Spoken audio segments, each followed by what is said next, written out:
Password मैंने रखा है ABCD1234, लॉगिन किया, ये मुझे सीधा मेरे डैशबोर्ड पे ले जाएगा, जो डैशबोर्ड जिसके थ्रू मैं आप अपने वर्डप्रेस को मजीद कॉन्फ़िगर कर सकता हूँ आसानी के लिए। ये डैशबोर्ड आ रहा है। इसके अलावा अगर मैंने इसका साइट व्यू देखना है, जो एडमिन के अलावा यूजर्स देखेंगे दुनिया में, तो वो साइट व्यू देखने के लिए इस पे अगर मैं जाऊं और विजिट साइट करूं तो वो कुछ इस तरह से देखेंगे लोग।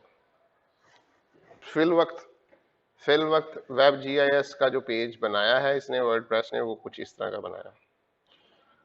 डैशबोर्ड में हम एडमिन लोग जो उनसे होते हैं या एडिटर लोग जो उनसे होते हैं, वो इसकी कॉन्फ़िगरेशन करते हैं और ये व्यू हम यूजर्स को मिल रहा होता है। डैशबोर्ड में हमने थीम्स की ऑप्शन को लास्ट टाइम डिस्कस किया था। थीम्स मैंने बताया था कि थीम्स अपीयरेंस के अंदर आते हैं, इसको आप क्लिक करेंगे तो थीम्स के अंदर चला जाएगा। अभी फिलहाल जो थीम चल रहा है वो इधर शो होता है और इधर लिखा हुआ होता है एक्टिव, यहाँ पे एक्टिव लिखा हुआ। अगर ये तीन और थीम जो नज़र आ रहे हैं 1 2 3, मैं उनको चलाना चाहूँ तो वो भी मेरे पास ऑप्शन है, या मैं कोई नया ऐड करना चाहूँ तो वो भी मेरे पास ऑप्शन है। ऐड न्यू थीम को इधर से क्लिक करें या इधर से करें, दोनों सूरतों में वो आपको ऑप्शन दिखाएगा कि कौन सा थीम आपने नया लगाना है। इधर ऑप्शंस में आ रहा होता है पॉपुलर, लेटेस्ट, ब्लॉक थीम्स और ये सारे। आपने यहाँ से सिलेक्शन करनी होती है कि अच्छा जी मैं कौन सा थीम लगाना चाहता हूँ। इंस्टॉल का बटन दबाने पे वो थीम इंस्टॉल हो जाता है। जैसे फॉर एग्जांपल इसको मैं इंस्टॉल करता हूँ, अपडेट फेल्ड, ये वाला से इंस्टॉल नहीं किया। ओशन WP इंस्टॉल, ये क्या कहता है जी, downloading package, updating, unpacking packing, installing the theme, successfully installed. अब इधर ऑप्शन आ रही है लाइव प्रीव्यू करना है इस थीम को, एक्टिवेट करना है, या go to theme installer again. पहले मैं एक्टिवेट कर देता हूँ, ठीक है। इसको मैंने एक्टिवेट किया। अब यहाँ पे ये वाला थीम एक्टिव हो गया है, ये वाला। इसको रिफ्रेश करते हैं तो आप देखें अब आपकी थीम की शक्ल चेंज हो गई। इसी तरह कस्टम थीम के अंदर मेन्यूज की भी ऑप्शन होती है। मेन्यूज क्या होते हैं वो देखते हैं आज। मेन्यू का बटन प्रेस किया मैंने, यहाँ पे अभी जो मेन्यू है वो कोई भी क्रिएट नहीं हुआ। मैं यहाँ पे कोई भी मेन्यू स्ट्रक्चर क्रिएट कर लेता हूँ। मैं कहता हूँ कि प्राइमरी मेन्यू, प्राइमरी या खाली प्राइमरी, क्रिएट मेन्यू, ठीक है। प्राइमरी मेन्यू जैसे ही मैंने क्रिएट किया, उसने मुझे पूछना है कि सेव करना है मेन्यू को, तो मैं उसकी ऑप्शन को क्लिक कर देता हूँ, सेव। अब मेरे पास यहाँ पे एक मेन्यू सेव हो गया है जिसका नाम हमने रखा है प्राइमरी मेन्यू। अगर आप मेन्यू के अंदर आप दोबारा जाएंगे तो यहाँ पे मेन्यू नेम और उसके अलावा यहाँ पे लेफ्ट साइड पे पेजेस वगैरह ये ऑप्शन दी हुई है उन्होंने। अब क्या चीज इसमें मेन्यू में ऐड करना चाहते हैं, सेव करने के बाद आप क्या चीज इसमें ऐड करना चाह रहे हैं। क्रिएट अ न्यू मेन्यू करेंगे तो एक और मेन्यू क्रिएट हो जाएगा। अगर आप सेम पे काम करना चाहते हैं सेम पे करेंगे। दोनों सूरतों में आपके पास मेन्यू के अंदर वो मेन्यूज बनते जाएंगे। टॉप मेन्यू बनाना चाह रहे हैं, सोशल लिंक मेन्यू बनाना चाह रहे हैं, मेन्यू की ये सेटिंग्स हैं, इसको भी आप सेव कर सकते हैं। वो मेन्यू की सेटिंग सेव हो जाएगी। जिस तरह भी आप चाहें ये मेन्यू साथ साथ सेव होते जाते हैं। इसके अलावा आप मेन्यू में क्या चीज एंटर करना चाह रहे हैं। फॉर एग्जांपल मैं कहता हूँ सैंपल पेज को मेन्यू में एंटर कर दो, तो ऐड टू मेन्यू करें, उसके अंदर वो सैंपल पेज एंटर हो जाएगा। सैंपल पेज क्या है ये भी मैं आपको बताता हूँ। अभी पेज क्या चीज होती है, अभी मैं जस्ट मेन्यू को आपको एक्सप्लोर करवा रहा हूँ कि मेन्यू किस तरह से आपके लग रहे होते हैं।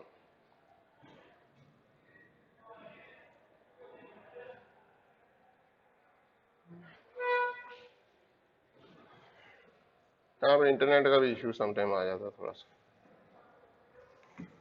तो इस तरह से आपके मेन्यू आइटम्स जो से हैं वो लगते हैं। अभी ये प्रोसेस कर रहा है।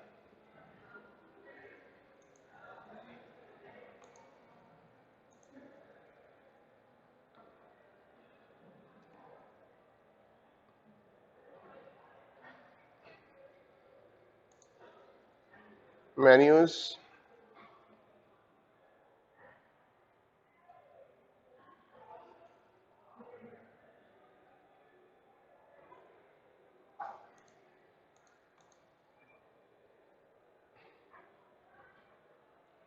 Sample page, add to menu. ये देखिए यहाँ लग गया, पहले नहीं इधर आ रहा था कुछ, अब नजर आ रहा है आपको। Sample page menu.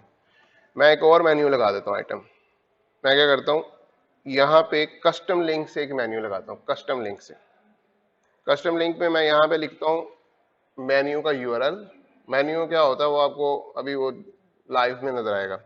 यहाँ पे मैं यूआरएल लिखता हूँ google.com और यहाँ पे मेन्यू का आइटम रख देता हूँ, नेम रख देता हूँ गूगल और ऐड टू मेन्यू कर देता हूँ। ये देखिए यहाँ पे आ गया। जो जितने मेन्यूज लगा रहा हूँ मैं वहाँ पे आते जा रहे हैं। मैं एक और बना लेता हूँ। मैं कहता हूँ facebook.com और इसका नाम रख देता हूँ FB, ऐड टू मेन्यू। देखिए एक और आ गया। तो मेन्यू पेज आते जा रहे हैं। इसको सेव करते हैं, मेन्यू सेव्ड। यहाँ पे जाते हैं, इसको रिफ्रेश करते हैं। यूजर व्यू में कैसे आ रहा होगा, यूजर व्यू में देखिए यहाँ पे आ रहा है सैंपल पेज गूगल FB। अगर मैं FB को क्लिक करूंगा तो FB का पेज खुल जाएगा, क्योंकि मेन्यू में हमने यूआरएल दिया हुआ है FB का, इसलिए उसने FB का पेज खोल दिया। गूगल का खोलूं करूंगा तो गूगल का पेज खुल जाएगा, क्योंकि गूगल के पीछे हमने यूआरएल सेट किया था अभी। अच्छा, मेन्यू आइटम की कॉन्फ़िगरेशन करना क्या है। फॉर एग्जांपल मैं चाहता हूं कि मेरा एक मेन्यू आइटम बने, उसका नाम मैं रख देता हूं social media. Social media, add to menu. इधर यूआरएल मैं फिलहाल दे देता हूं, फिलहाल मैं कुछ भी दे देता हूं, सोशल मीडिया ही दे देता हूं। ये यूआरएल है नहीं, लेकिन मैं फिलहाल दे रहा हूं add to menu. Social media का एक यूआरएल आ गया, एक और आ गया icon.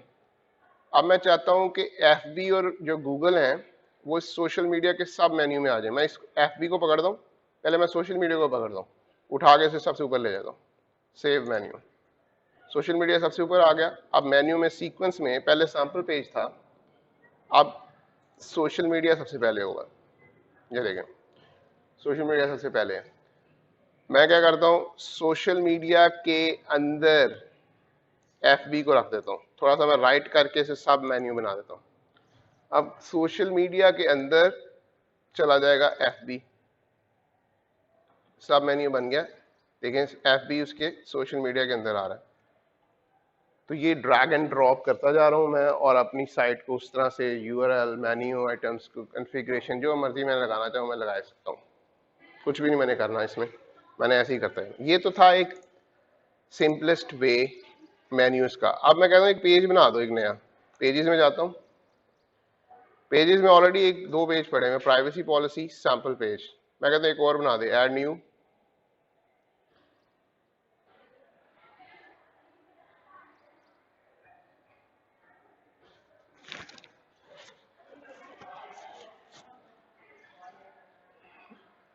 Next next next, get started. Page का टाइटल, पेज का टाइटल मैं रख देता हूँ जी वेब GIS। टाइप चूज जो भी है। अच्छा, अब मैं यहाँ पे इस पेज के अंदर मैं चाह रहा हूँ कोई मेरा एक और, मेरे डिफरेंट सर्वर चल रहे हैं इस टाइम। यहाँ पे अगर मैं देखूँ तो इधर एक 777 पे भी चल रहा था। मैं देखता हूँ वो 777 पे चल गया रहा है। 777, ये तो 888 वाला है ना, एक इधर 77 वाला भी चल रहा था। ये मैं देखता हूँ इस पे क्या चल रहा है। वेब, इसका मैं वेब बटन दबाया, इस पे देखते हैं क्या चल रहा है। कुछ चल रहा होगा ना इंडेक्स फाइल में इसकी। मैं ये जो भी चल रहा है इसको पकड़ता हूँ। अब वापस आ गया मैं अपनी क्लाइंट मशीन पे आ गया हूँ। क्लाइंट मशीन पे यहाँ पे आ गया। यहाँ पे मैंने WebGIS का एक पेज बनाया, और इस पेज के अंदर अब मैं लिखता हूँ कुछ टेक्स्ट, या मैं इसके अंदर कोई भी चीज ऐड कर सकता हूँ, इमेज, हेडिंग, लिस्ट, गैलरी, कुछ भी। ये ऑप्शन दे रहा है मुझे। ब्राउजर ऑल करूंगा तो मुझे वो सारी दे देगा। मुझे इसमें फिलहाल कोई कोड डालना है वो भी मुझे दे देगा ऑप्शन, कोड डाल दो, वो कोड डाल देगा। क्लासिक, टेबल, जो भी चीजें हैं। इनके अलावा मीडिया में ऑप्शन दे रहा हूँ मुझे, कोई इमेज लगाना है, गैलरी लगाना है, जो भी लगाना है उस पेज पे मैं लगा सकता हूँ। इसके अलावा मजीद फर्दर डाउन जाता हूँ, डिजाइन में ऑप्शन दे रहा है, ग्रुप बनाओ, स्पेसर बनाना है, कुछ भी बनाना है। ये हमें कर देगा, कस्टम HTML लिखनी है वो भी कर देगा, विजेट्स में शॉर्ट कोड कोई लगाना है वो भी लगा देगा, साइट टाइटल, ये जितनी भी ऑप्शन आप देख रहे हैं ये सारी वो आपको लगा देगा। इवन अगर आपने कोई यूट्यूब की वीडियो लगानी है तो वो भी लगा देगा इस पेज पे। मैं कहता हूँ इस पे enter URL you want to embed, मैंने यूट्यूब को क्लिक किया, यहाँ से कोई भी यूआरएल मैंने पकड़ना है, मैं कहता हूँ जी ये लगा दे youtube.com/@globalgeosoft embed, please enter a URL http://embed।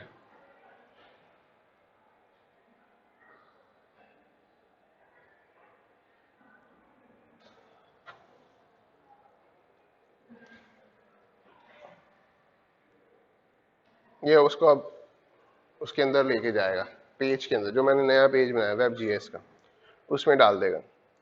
क्या कहता है, please a link to content you want to display on your site.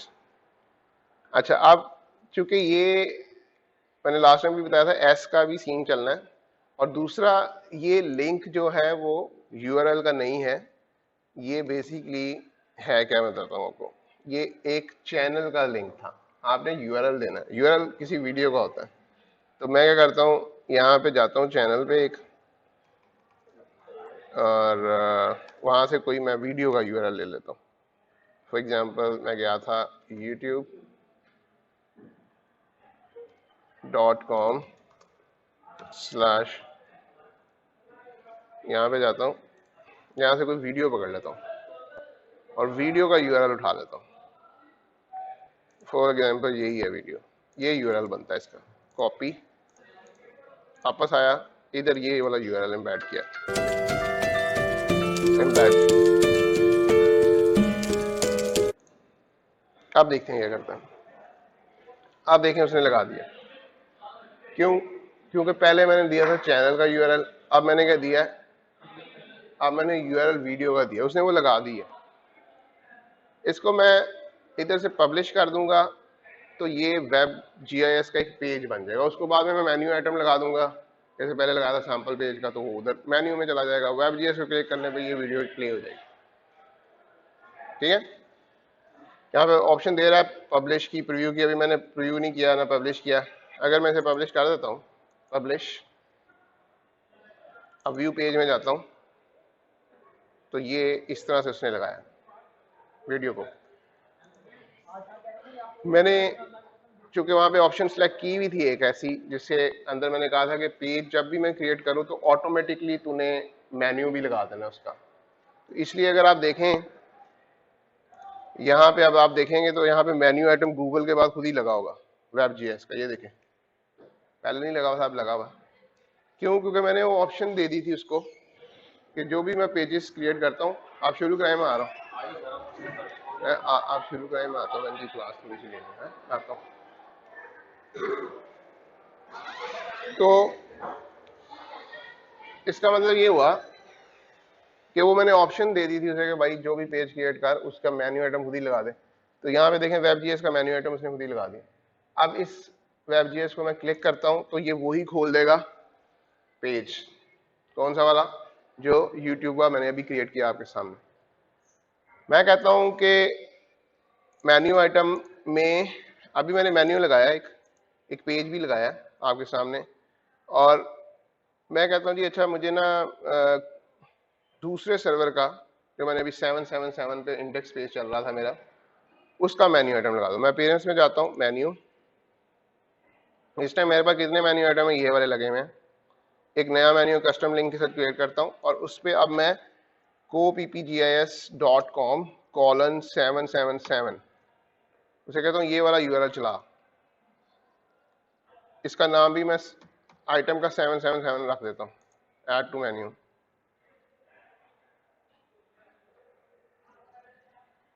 ये जो नीचे वाला होता है ये लिंक टेक्स्ट होता है, यानी ये सिर्फ मेन्यू का डिस्प्ले आइटम है, मेन्यू आइटम का जो नेम है वो है बता रहा, और जो ऊपर वाला है वो यूआरएल है, जिसको क्लिक करने से वो यूआरएल खुलेगा। तो एक पेज में लगाना है, एक पेज के बगैर लगाना है, दोनों चीजें हम वर्किंग करके देख रहे हैं। अभी आप देखें मेन्यू आइटम लगा रहा है उस पर HTTP लगा लो यार, http://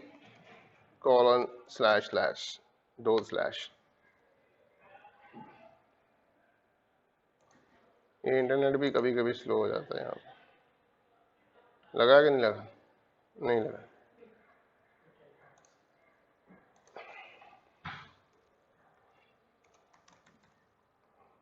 copypjs.com:777 यहाँ पे मैंने लिख दिया 777 ऐड टू मेन्यू।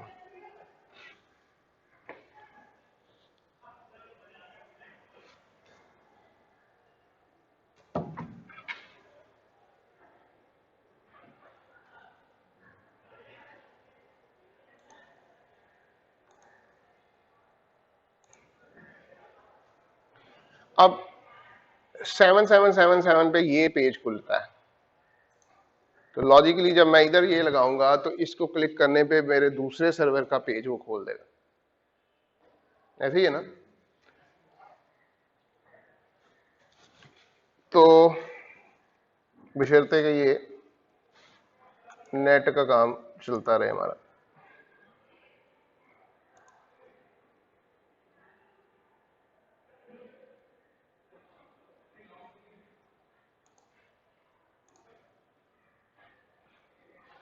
ठीक है जी, इस पे भी नहीं लगा। कस्टम लिंक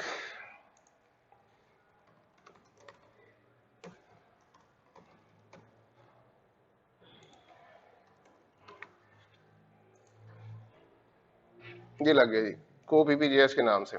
कस्टम लिंक में सेव मेन्यू किया, यहाँ पे गए, राइट क्लिक किया, रिफ्रेश किया, यहाँ पे copypjs का नाम आ गया। copypjs को क्लिक करने पे अब आपका यूआरएल जो चलेगा वो वाला चलेगा जो मैंने इधर दिया हुआ कस्टम लिंक। अच्छा, लिंक को मैंने अपडेट करना है, इस पे वापस जाऊंगा, ठीक है? तो यहाँ पे मैं इसका यूआरएल चेंज कर सकता हूँ, जो कि अभी उसने सेव नहीं किया था।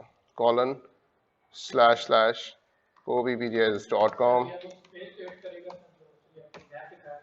जी, सेम करेगा। देखिए कस्टम लिंक में अब देखें यूआरएल आ रहा है। अब मैं इसे रिफ्रेश करता हूँ, ये मैंने क्लिक किया, उसने यूआरएल नहीं एंटर किया था पिछली दफा में, अब उसने कर दिया। अब मैं जब इसे क्लिक करता हूं तो इसने मुझे वो वाला मैप खोल दिया जो Web.js का आप बनाएंगे एक असाइनमेंट के अंदर। इसका मतलब है कि आपने वर्डप्रेस को कॉन्फ़िगर करना शुरू कर दिया अपनी मर्जी के मुताबिक, कि मैं एक अपना मैप डिस्प्ले करवा दूं जो मेरा किसी और सर्वर पे पड़ा हुआ, ये भी किसी सर्वर पे पड़ा हुआ, लिंक कर दिया मैंने उसको, वर्डप्रेस को Web.js के साथ। तो ये देखें, ये मैप लोड कर रहा है, ये नेट की स्लो स्पीड की वजह से इस तरह कर रहा है, लेकिन इसने कुछ थोड़ा बहुत लोड कर दिया। अब ये कहां से लोड हो रहा है? ये आपके वर्डप्रेस की साइट से लोड हो रहा है, ठीक है? और ये एक Web.js है, ये डिटेल्स है। गूगल मैप का ले लें, कुछ भी लें, यूआरएल है ना, लेकिन ये आपने खुद बनाना है, क्योंकि ये वाला तो मैंने इसलिए इस एग्जांपल को फिट इन किया कि ये कैसे बनता है, इस तरह का मैप कैसे बनता है, ये हम देखेंगे शायद आज की क्लास में, या जैसे भी हम आपको बताता हूँ अभी थोड़ी देर में। लेकिन अभी फिलहाल बना बनाया मैंने आपको लगाना सिखा दिया कि भाईजान ये साइट थी आपकी, इसको आपने कैसे Web.js बना दी। अच्छा, ये अभी आपने डाला है यूआरएल copypjs एक कस्टम लिंक, इसी तरह का काम आप पेजेस में भी कर सकते हैं। जैसे मैंने Web.js का पेज बनाया था, उसमें मैंने यूट्यूब की वीडियो लगा दी थी। आप कहते हैं जी एक और पेज बनाते हैं और उसमें आप यूआरएल डाल दें, वो भी चल जाएगा, ठीक है? तो ऐसा भी आप कर सकते हैं। आप कहते हैं जी अच्छा इधर भी एक और बनाओ, copypjs का एक, पब्लिश नहीं अभी कर रहे हैं हम, इसमें ब्लॉक में डालते हैं हम, इसमें हम सर्च करते हैं यूआरएल। अच्छा जी, मैं जरा अपनी रिकॉर्डिंग पोस्ट कर दूं।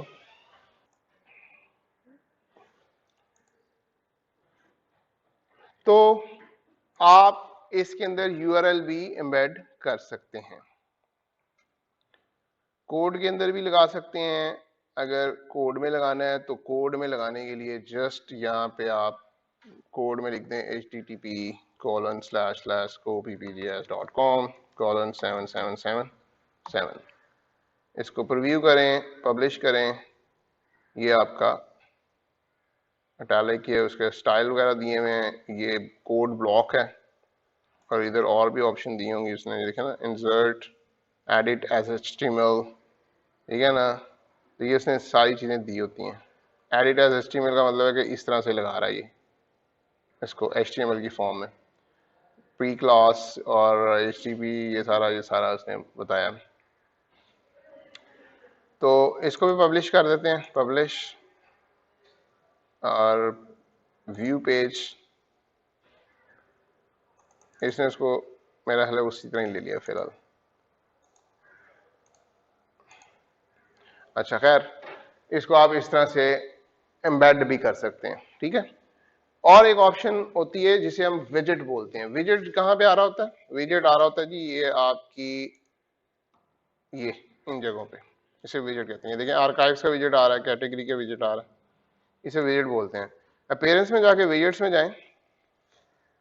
मैंने आपको आज इसका थोड़ा बहुत ब्रीफ आउट इसलिए कर देना है क्योंकि आपको अब शायद इस पे मजीद, इस पे तो नहीं यार, को थोड़ा बहुत और मजीद डिफरेंट चीज़ों पे लेक्चर मिलने के चांसेस हैं। विजेट में आप देखेंगे जरा, विजेट में आपके ऑप्शंस होती हैं अकॉर्डिंग टू दी आपकी जो थीम्स हैं उसके मुताबिक इसकी सेटिंग भी होती है। फुटर में विजेट लगे हुए हैं दो, आर्काइव का और कैटेगरी का। देखें आर्काइव और कैटेगरी ये लगा हुआ, मुझे ये नहीं चाहिए, मैं इसको इधर से जाऊं, आर्काइव वाले विजेट को यहाँ पे लगा हुआ ऑलरेडी, मैं कहता हूँ जी मुझे नहीं चाहिए, तो मैं इधर से जाके इसको, इधर ऑप्शन होगी रिमूव हेडिंग की, डिफरेंट ऑप्शंस चल रही होंगी, उधर से जाके इसको रिमूव आर्काइव्स, तो मैं इसको उड़ा भी सकता हूँ, आर्काइव उड़ा देगा वो विजेट उधर नजर नहीं आएगा। मैं कहता हूँ मुझे कोई नया विजेट लगाना है, अगर नया विजेट का मतलब ये है कि मेरे पास ऑप्शन है कि मैं और विजेट भी ऐड कर सकता हूँ। विजेट में जाते हैं वापस,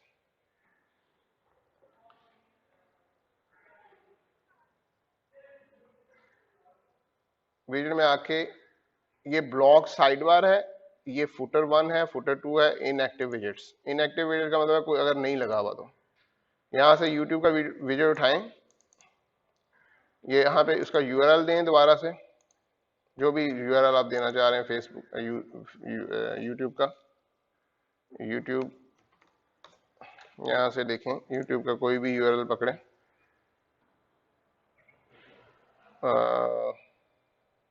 ये भी है जी, ये लगा देते हैं। वापस आए, इधर यूआरएल का एम्बेड लगाएं। अब ये जो यूट्यूब का लगा है ना, ये फुटर 2 में लगा है, अपडेट करें इसको, फुटर 2 देखते हैं कहाँ पे शो होता है।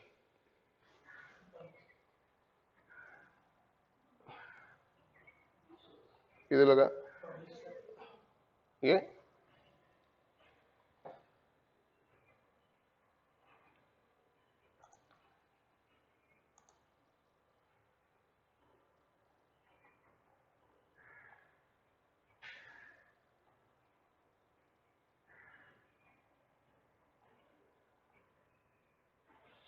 इधर शो ही नहीं किया उसने, अपडेट हो रहा है मेरा अभी, ये देखें ना, अपडेट नहीं हुआ।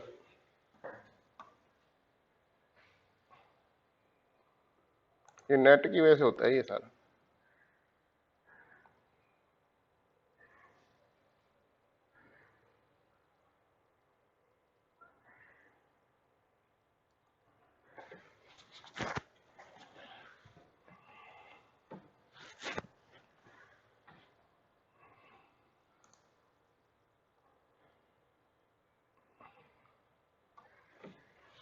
ओके, फुटर 1 में लगाते हैं, फुटर फुटर 2 में नहीं लगा, तो फुटर 1 में लगा देते हैं। इसको यूआरएल को पेस्ट करें, एम्बेड, ये लगा, इसको अपडेट कर दें, सेविंग,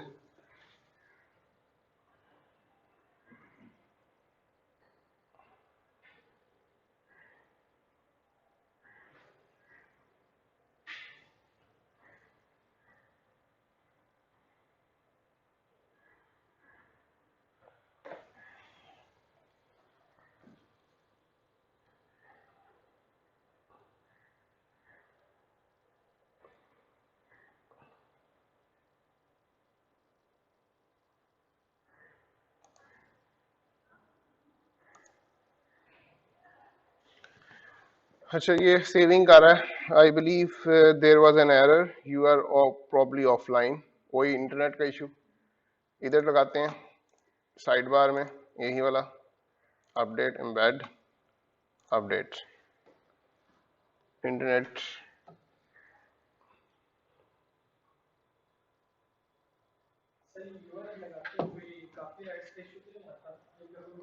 नहीं, ये तो आप अपनी वेबसाइट पे लगा रहे हैं।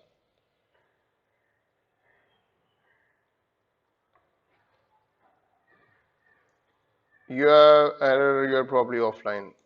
ये पता नहीं एरर दे जा रहा है फिलहाल। बहरहाल इंटरनेट की स्लोअर स्पीड की वजह से शायद वो इस तरह कर रहा है, लेकिन जैसे जैसे जहां जहां हम यूआरएल लगाते जाते हैं वो वहां वहां पे लगाता जाता है। ठीक है, अभी फिलहाल ये आपके सामने इशू कर रहा है। तो ये विजेट्स होते हैं। विजेट्स के अलावा इसके अंदर मेन्यूज भी हो गए, विजेट्स भी हो गए, और क्या थीम्स भी हो गए। थीम्स के अंदर अगर आप चाहें, थीम्स जैसे मैंने एक नया थीम लगाया भी था अभी आपके सामने, ये वाला। आपको मैंने लास्ट क्लास में ये बताया था कि समटाइम थीम्स आप वर्डप्रेस की अपनी साइट से नहीं बल्कि आप कहीं से परचेस कर लेते हैं। वो कैसे लगाते हैं, तो ये लास्ट क्लास में मैंने डिस्कस किया था। अभी दोबारा देखते हैं इसको कि वो कैसे लगाते हैं।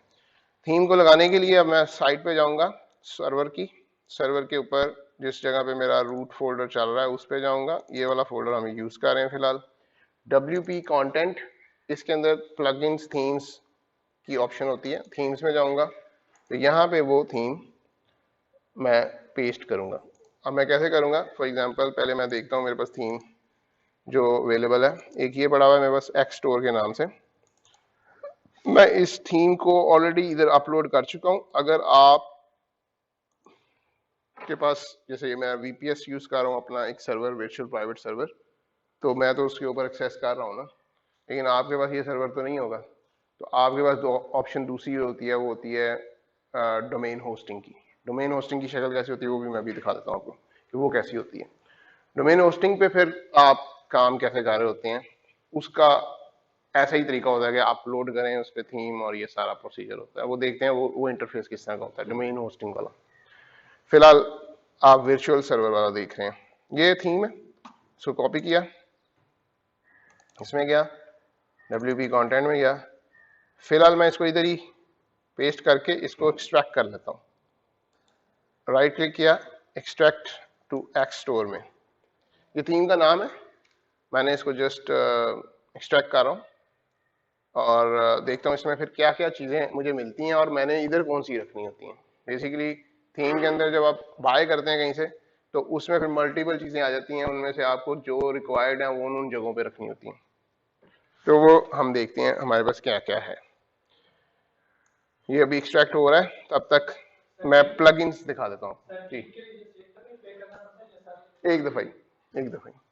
प्लगइन्स क्या चीज़ होती हैं हम तब तक वो देख लें। प्लगइन्स, ये अपीयरेंस के नीचे ये यहाँ पे लिखा हुआ है प्लगइन्स, इसको क्लिक करते हैं तो ये दिखाएगा कि ऑलरेडी इसमें प्लगइन्स कितने हैं। प्लगइन्स में इस टाइम मेरे पास इंस्टॉल जो है वो ये हैं, और अगर मुझे कोई न्यू प्लगइन ऐड करना है तो यहाँ पे इंस्टॉल प्लगइन के नीचे ऑप्शन है ऐड न्यू, इसको क्लिक करूंगा और यहाँ पे अब वही गेन मुझे वर्डप्रेस के प्लगइन की ऑप्शन दिखा रहा है। तो मुझे देखना है कि वर्डप्रेस का पहले मैं दिखाऊंगा, फिर बाद में जो पेड प्लगइन है उनको कैसे लगा सकते हैं। तो मैं यहाँ पे सर्च करता हूँ चैट। चैट को मैं सर्च करूंगा तो मुझे वो चैट से रिलेटेड प्लगइन दिखा देगा। ये मुझे इसने दिखाया, उसने click to chat app, click to chat, voice chat, इस तरह करके लाइव चैट, चैट बॉट्स, ये डिफरेंट दिखा रहा है। ठीक है ना, ये सारे उसने चैट से रिलेटेड दिखाए हैं। मैं यहाँ पे लिखता हूँ चैट की बजाय लाइव चैट, देखते हैं क्या दिखाता है। Live chat, live chat, HubSpot, live chat, chatbots, and email integration, Better, live chat, Facebook chat, ये सारी ऑप्शन मुझे दिखा रहा है। मैं फिलहाल ये वाला लगा देता हूँ, install now, live chat, WP live chat plugin for WordPress. Install now करूँगा, ये मेरा वो लाइव चैट का प्लगइन उसमें प्लगइन की डायरेक्टरी में डाल देगा। थोड़ा टाइम लेगा इंस्टॉलिंग। तब तक मैं अपने सर्वर पे जाता हूँ और सर्वर पे क्या एरर आया पीछे, अपडेट फेल्ड। दोबारा ट्राई करते हैं। ये नेट की वजह से ये चीज़ें इशू आएंगी, आपको भी आ सकती हैं, लेकिन अगर आपका ना है तो अच्छी बात है। ये डाउनलोडिंग कर रहा है जी, unpacking installing the plugin successfully install. Activate plugin, जैसे थीम को एक्टिवेट करते हैं, इसको भी एक्टिवेट कर देते हैं। एक्टिवेट प्लगइन,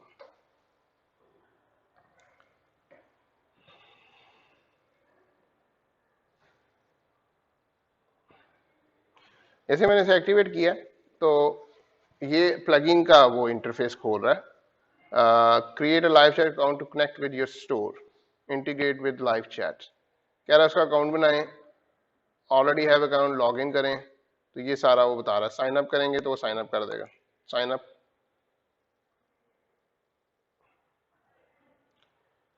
क्या मांग रहा है जी, कह रहा है नंबर दें, इनवैलिड। पहले का उसने account with this email already exist है। Choose another email.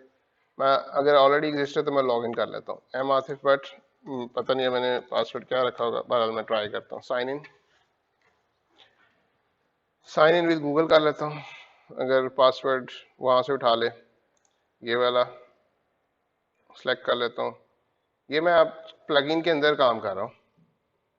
ये उसने साइन इन कर दिया। Initialize dashboard, go to live chat.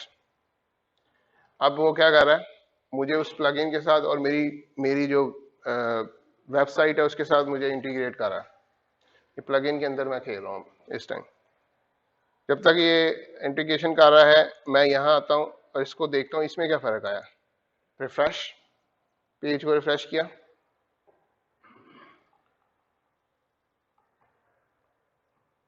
यहाँ पे कुछ आया, वेब जीआईएस।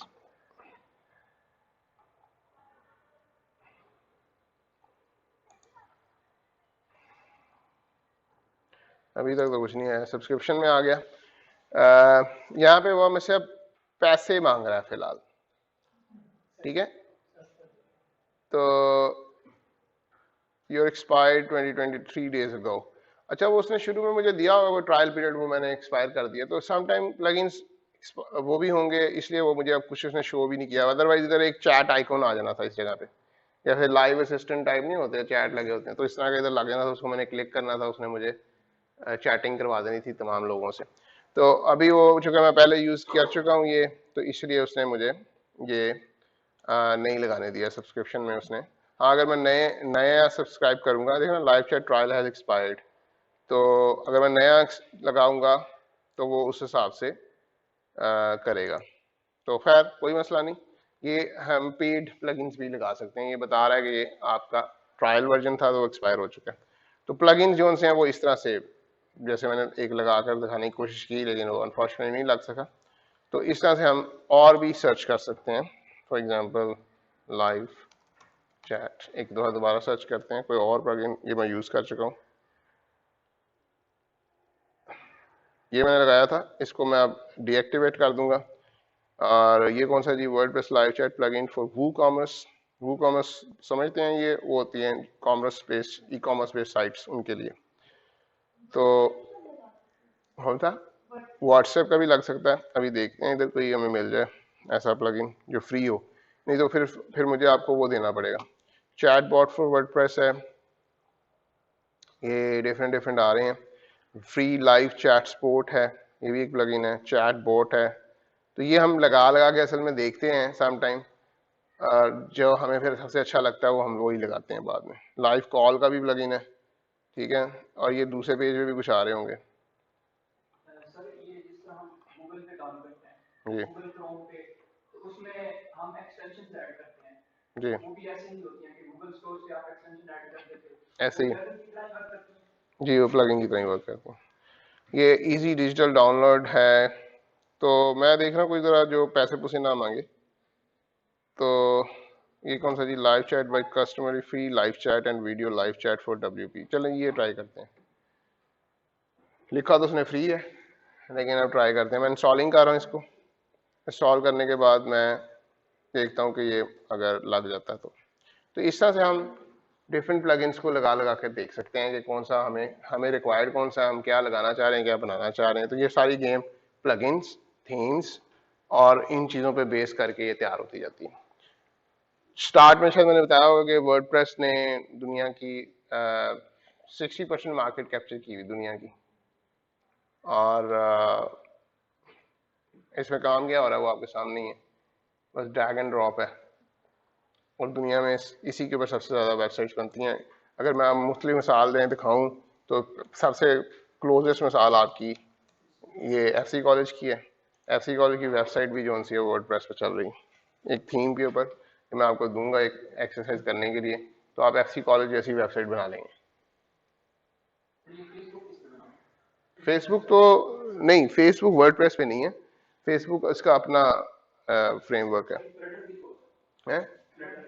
कैलेंडर, ट्विटर बहुत से हैं, लेकिन मैं सिर्फ जनरल बता रहा हूँ कि अगर यहाँ पे ट्रेंड में सर्च करूँ ना कि WordPress world market share facts, stats and facts 2023, अगर मैं इसको जस्ट शेयर को इसका सिलेक्ट करूं तो यहाँ पे अगर आप देखें वर्डप्रेस मार्केट शेयर टॉप्स 40%, ये हम पूरे वर्ल्ड की बात कर रहे हैं। यहाँ पे अगर आप इसके स्टैट्स देखें कंपैरिजन के हिसाब से, तो ये देखें कि बाकी के भी हैं, विक्स है, शॉपिफाई है, स्केयर है, जूमला, ड्रूपल, ये सारे हैं, लेकिन वर्डप्रेस ने कितना कैप्चर किया हुआ? 64.3%, 43.0%। और बाकियों को देख लें उनके परसेंटेज क्या हैं, कि पूरी दुनिया में परसेंटेज की बात हो रही है। इसका मतलब पूरी दुनिया में वर्डप्रेस जो है वो सबसे ज़्यादा यूज होने वाला CMS है, कंटेंट मैनेजमेंट सिस्टम, जो क्विकली आपको हर चीज़ बना देता है। ये देखें मैंने आपको बोला था अभी, ये भी वर्डप्रेस में बनी हुई, ठीक है। ये एफसी की पूरी साइट वर्डप्रेस पे डिजाइन है, एडमिशंस, एकेडमिक्स, रिसर्च, यानी इसका मतलब है कि वर्डप्रेस के ऊपर अगर आप काम कर लें तो आप आराम से एक गिग बना के फ्रीलांसिंग पे लगाएं और आपको काम मिलना शुरू हो जाएगा। जी वर्डप्रेस चैंपियन, करना कुछ भी नहीं है, आपके सामने ही कॉन्फ़िगर करना है और लगाना है। सॉरी, वो गिग पे डिफाइन करना है ना आपने। अगर आप पहली गिग लगाते हैं वर्डप्रेस तो वर्डप्रेस का ही आपको लोग अप्रोच करेंगे। दूसरी गिग आप लगा देते हैं जी मैं वेब.js पे मैप्स ही बना लेता हूँ, क्यों, कैसे बनाता हूँ, वो आपको 2-3 वेज में से एक वे तो आपको पता ही है, वो ArcGIS का था। दूसरा मैंने अभी दिखाना है, इसमें आप, क्योंकि मैंने ऑलरेडी एक URL की फॉर्म में डाला हुआ है तो वो मेरे लिए अप्रोचेबल था। कौन सा डाला हुआ था मैंने?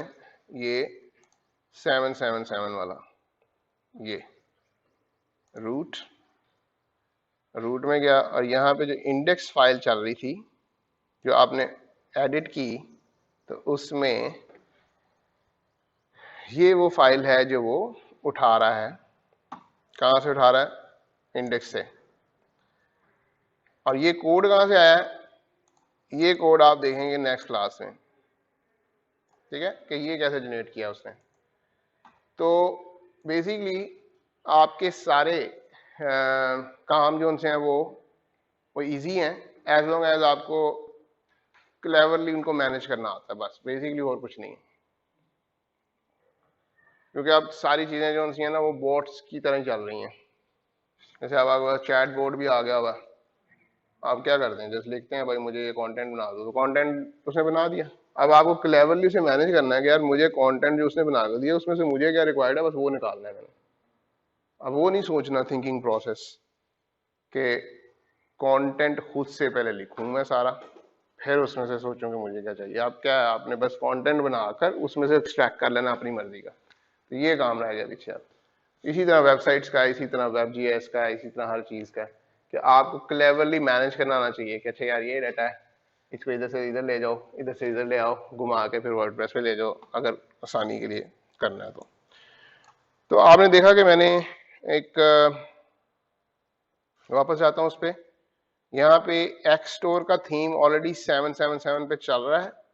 मैं वही आपको थीम चलता हुआ भी दिखा देता हूँ कि चलते हुए वो कैसे लगेगा। तो यहाँ पे मैं जाता हूँ दूसरे सर्वर पे goppjs.com:777/xstore, यही हम उधर एक्सट्रैक्ट करके डालने वाले हैं ना, तो उसकी लुक कैसी बन जाती है वो ये आपको इधर से शो हो जाएगी, क्योंकि वहां पे ऑलरेडी लगा हुआ लॉगिन उस पर एक्सटोर।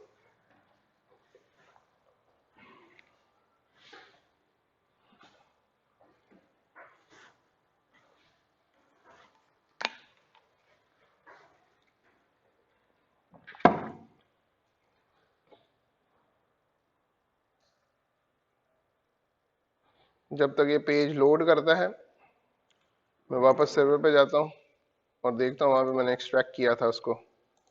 ये एक्सट्रोर का पैकेज था, ये मैंने एक्सट्रैक्ट किया।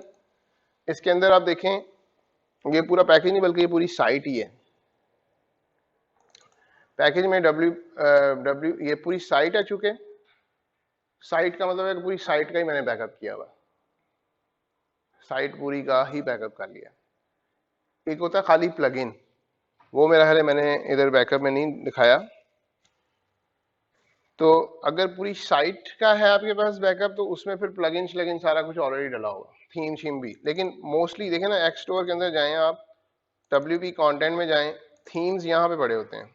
यहाँ पे देखें ये एक्सटोर का ये थीम है जो ना, एक्सटोर और एक्सटोर चाइल्ड, ये दो आपको चाहिए होते हैं जो इधर से मैंने उठाने हैं और मैं इसको डाल दूंगा जाके थीम्स में। यहाँ पे ये मैनुअल वे है और किस तरह से मैनुअली हम कोई पैकेज बाय करके थीम का तो वो कैसे डालते हैं। अब यहाँ पे दो थीम डाल के अब मैं अपनी वेबसाइट पे जाता हूँ, माइनस ये देखें ये थीम चल रहा है, ये वहां से चल रहा है जहां से ये अब 777 से चल रहा है, CoPPJ 777 से चल रहा है। और ये थीम आपके सामने मैंने कुछ नहीं किया, मैंने उस थीम को एक्सट्रैक्ट करना है और मैंने उसे चला देना। ये इसका मेन्यू है, इसका मेन्यू कुछ इस तरह से आता है। सर्विसेज में जाऊंगा तो सर्विसेज आ जाएंगी, माई पोर्टफोलियो में जाऊंगा, माई ये सर्विसेज उसने दिखा दी हैं, ये माई पोर्टफोलियो दिखा देगा, ये सारा उसने खुद ही बना दिया। अब मैंने क्या करना है कि उसने बना दिया है, बस मैंने उसे कस्टमाइज करना है अपने टैक्स से। अपना टैक्स लगा दूंगा उधर जहाँ पे उसकी तस्वीर आ रही है, अपनी लगा दूंगा, तो वो मेरे थीम मेरी मर्जी के मुताबिक डिजाइन होना शुरू हो जाएगा। तो ये एक प्रोसेस है जिसके अंदर हम थीम्स वगैरह को, ऐसे थीम्स को जो पेड थीम्स होते हैं उनको भी लगा सकते हैं। ठीक हो गया इसी साइट पे। अभी अगर मैं इस साइट पे जाऊं ना, तो इस साइट पे मैंने अभी खाली थीम्स डाला है। अगर आप देखेंगे, आप थीम्स के अंदर जाके इस साइट पे हम काम कर रहे थे तो आपको नजर आएगा वो एक थीम, ये देखें एक्सटोर, ये पहले नहीं आ रहा था, ये मैंने अभी कॉपी पेस्ट किया। इसको मैं एक्टिवेट कर दूंगा तो ये थीम एक्टिवेट हो जाएगा। लेकिन ये थीम एक्टिव तो हो जाएगा, लेकिन अभी इसके और भी लवाजमात हैं जो मुझे पूरे करने हैं। खाली थीम एक्टिव करने से नहीं काम चलेगा। ठीक है, the following theme plugin is required, देखा उसने प्लगइन भी मांग लिया, एक्सटोर कोर। अब एक्सटोर कोर प्लगइन मुझे उस पैकेज में मिला होगा, मैं जाऊंगा उधर उस पैकेज को देखूंगा। देखिएगा जरा इधर, ये यहां से देखते हैं, यहाँ पे मैंने अभी सिर्फ थीम्स डाले थे, ये मैंने एक्सट्रैक्ट किया हुआ जिसमें सारी वेबसाइट है। WP कंटेंट में गया, यहाँ पे प्लगइन पड़े हैं, यहाँ पे से अब मुझे ये सारे प्लगइन्स भी उधर चाहिए होंगे, जिसमें एक्सटोर कोर का भी प्लगइन होगा, ये कहीं इधर नीचे पड़ा होगा। तो ये सारे प्लगइन मैं इधर से कॉपी कर लेता हूँ, Ctrl+A Ctrl+C, और ये मैं जाकर अब रख देता हूँ जहाँ पे मैंने अभी अभी प्लगइन्स देखे हैं पड़े हैं, अभी इतने पड़े हैं, मैं ये सारे डाल देता हूँ। तो बेसिकली प्लगइन्स की डायरेक्टरी में प्लगइन्स और थीम्स की डायरेक्टरी में थीम्स। अब ये मिले कहाँ से हैं मुझे, वो एक्सटोर से मिले हैं। एक्सटोर का एक पैकेज था जो मैंने बाय किया, उस पैकेज के अंदर प्लगइन्स भी पड़े हुए थे और थीम्स भी पड़े हुए थे। थीम्स को मैंने दोनों को कॉपी किया, एक्सटोर चाइल्ड और एक्सटोर को, वो थीम्स की डायरेक्टरी में रख दिया। प्लगइन्स को मैंने उस पैकेज से कॉपी किया और प्लगइन्स में रख दिया। अब मेरे पास प्लगइन्स भी आ जाएंगे और मेरे पास थीम्स भी आ चुके हैं। अब जब प्लगइन्स भी आ जाएंगे तो मैं प्लगइन्स को एक्टिवेट कर दूंगा, जो उसने मुझे मैसेज भी किया कि भाई ये प्लगइन तुझे चाहिए। तो प्लगइन्स भी एक्टिवेट हो जाएंगे, थीम्स भी एक्टिवेट हो जाएंगे, फिर मैं उस थीम के साथ प्ले ऑन करूंगा। चेंजिंग करूंगा, उसके अंदर कस्टमाइज करूंगा अपनी नीड के मुताबिक। जो ग्लोबल जियो सॉफ्ट की भी वेबसाइट है वो भी वर्डप्रेस में ही बनी हुई है, अगर आप उसको खोलेंगे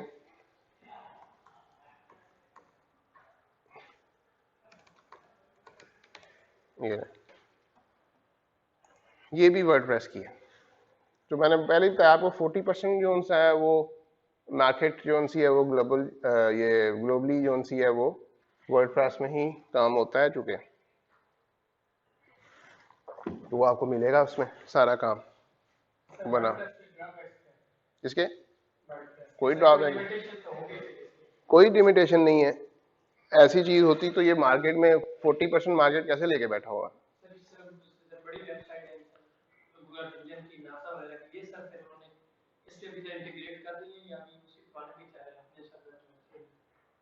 नासा वगैरह की वेबसाइट या जो भी हैं, अब देखो कुछ लोग जो हैं वो नहीं पसंद करते अपनी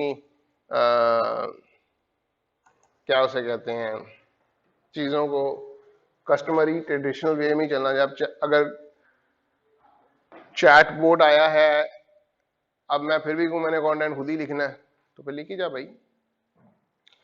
व्हाइट बोर्ड से पहले ब्लैक बोर्ड आए थे, तो ब्लैक बोर्ड पे ही लोग कहते हैं जी मुझे वही पसंद है, मुझे मार्कर नहीं यूज करना। डिस्प्ले आ गए, डिस्प्ले नहीं यूज करना, व्हाइट बोर्ड ही करना, तो करिए जाए व्हाइट बोर्ड यूज। हम रोक तो नहीं, इसीलिए तो 60% लोग नहीं भी यूज कर रहे, 40% कर रहे हैं। हमने तो मेजोरिटी देखी है। ज़हन में यही है कि मैंने आपको सिंपल मिसाल दी है कि आपको स्पीडी काम चाहिए, आप कहते हैं जी मुझे कंटेंट लिखना है स्पीडी, ये प्लगइन्स मैंने उधर डाल दिए। अब मैं प्लगइन्स को भी जाके उधर एक्टिवेट कर दूंगा। एक्सटोर के प्लगइन्स रिक्वायर्ड थे, मैंने थीम डाला था, उसने कहा जी इसके प्लगइन्स भी डालें। मैंने प्लगइन्स कॉपी किए हैं, इंस्टॉल प्लगइन में जाता हूँ और यहाँ पे अब मुझे वो प्लगइन्स इनएक्टिव मोड में नजर आने शुरू हो जाएंगे। ये देखें पहले 1-2 पड़े हुए थे, इनएक्टिव में 27 नए प्लगइन आ गए हैं जो मैंने उस एक्सटोर के पैकेज से कॉपी करके अपनी जो वेबसाइट पे मैं भी काम कर रहा था उसमें डाले हैं।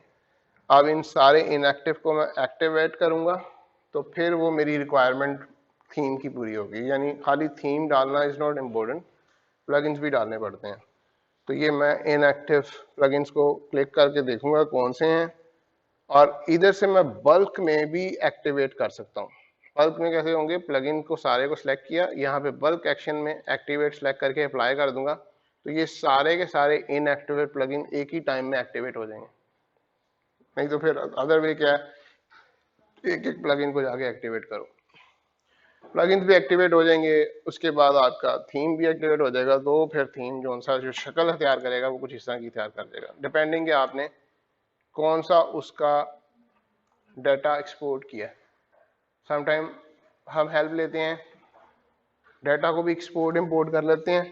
थीम्स के अंदर बाय डिफॉल्ट एक छोटा सा आपको डेमो डाटा दिया होता है। वो डेमो डाटा हम इसलिए एक्सपोर्ट कर लेते हैं कि हम उस डेमो डाटा को फिर बाद में अपने हिसाब से कस्टमाइज कर लेते हैं। अगर वो डेमो डाटा नहीं डालेंगे तो फिर वो सारा स्क्रैच से बनाना पड़ेगा। तो ये डेमो डाटा एक ऑलरेडी डाला हुआ है, अब मैं इसको कस्टमाइज कर सकता हूँ कि इसकी फोटो की जगह अपनी लगा दूं, या लोसियन क्लार्क की जगह दिल महमूद लिख दूं, जो मर्जी कर दूं, तो ये उसकी फोटो लगा दूं। तो ये बाद में फिर हम चेंजिंग करते हैं, ठीक है। तो फर्स्ट स्टेप में आप समटाइम डेमो डाटा को भी यूज करते हैं क्योंकि वो आपकी रिक्वायरमेंट बन जाता है। तो इस तरह से ये मल्टीपल वेज हैं कि जिसके थ्रू आप क्विकली वेब डिजाइन्स को कॉन्फ़िगर भी कर लेते हैं और उसके अंदर दूसरे एक्सटर्नल लिंक्स डालकर उसको एक फैंसी लुक के अंदर आप पूरा सारा प्रोसेस करते हैं, ठीक है। अभी वर्डप्रेस के ऊपर एक आधी और मैं डिस्कशन डाल दूंगा आपको किसी क्लास में, ठीक है। लेकिन यहाँ पे अगर आप गौर करें इस जगह पे, ये मैं उस पे बैठा हूँ, तो ये भी आपकी वेबसाइट उसी पे बनी हुई है, वर्डप्रेस पे बनी हुई है सारी। लेकिन अगेन वही बात, वो डेमो डाटा डाल